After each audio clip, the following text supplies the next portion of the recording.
friends, I'm glad to see that you could make it back for this segment.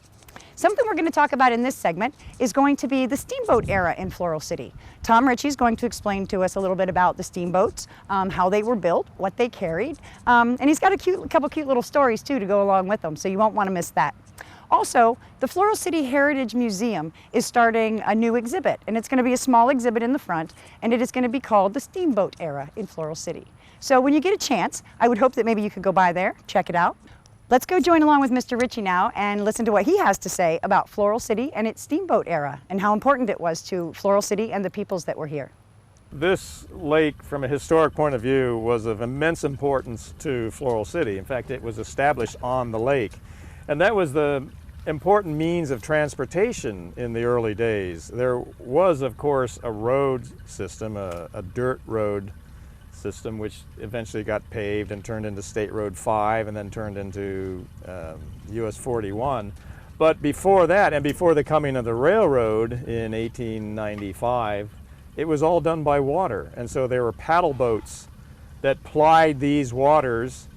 And that was why they built the Orange State Canal. They excavated the Orange State Canal so that people could take their products from Floral City, which was citrus, lumber, turpentine, Spanish moss, horsehair, whatever. They would load it onto the paddle wheel boats, and then take it, the Orange State Canal, to the Withlacoochee River, and then take that to Panesofsky, which is where the railhead was, and then they could ship it out.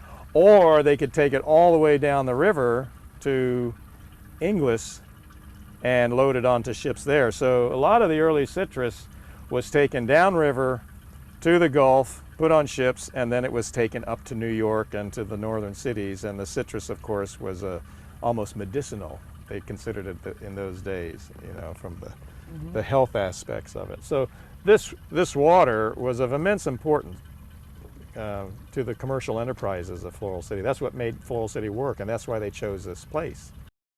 During the phosphate period, that actually came about after the railway was put in. The railroad line came right through Floral City, and so the population of Floral City exploded. And it's thought that there may have been as many as 10,000 people living in the area. Not exactly in the city, but many of those people were in a tent city in the Withlacoochee Forest area just west of town. But, they were the workers in the phosphate mines, phosphate industry. And most of that stuff was loaded onto trains and then taken to the Gulf Coast, to Inglis, Yankeetown, that area, and then loaded onto ships and sent out. So the phosphate industry didn't rely on the river system and the lake system so much. That actually came later, after the paddle boat.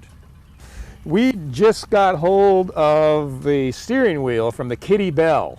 The Kitty M. Bell was one of these stern paddle wheel steamboats that plied the lake and went through the Orange State Canal onto the river. And one day the boiler exploded right out here in the lake, in the middle of this lake. It blew up and destroyed the vessel. It was originally actually a sailboat that they poled through the canal, but then it was extended and they added the steam-powered paddle wheel on the stern later. So it was, typically these boats were 10 feet wide, 60 feet long, fairly flat holding area, so they could pile up bales of cotton and crates of citrus and turpentine. But we now have the steering wheel that was salvaged by one of the local families, and it was donated to the Historical Society, Citrus County Historical Society, and they housed it up in the courthouse for many years, and now they've just sort of permanently loaned it to us in Floral City, and we've built a stand for it, and that's going to be a new display very soon. And Frank Peters, who you've seen on this show before, our historian here, he told me, he says, this is not a Citrus County thing. This Floral City had the steamboat era. The steamboat era was alive in Floral City. Stay tuned with us because we have more information on Floral City and much, much more that I don't want you to miss. So stay tuned.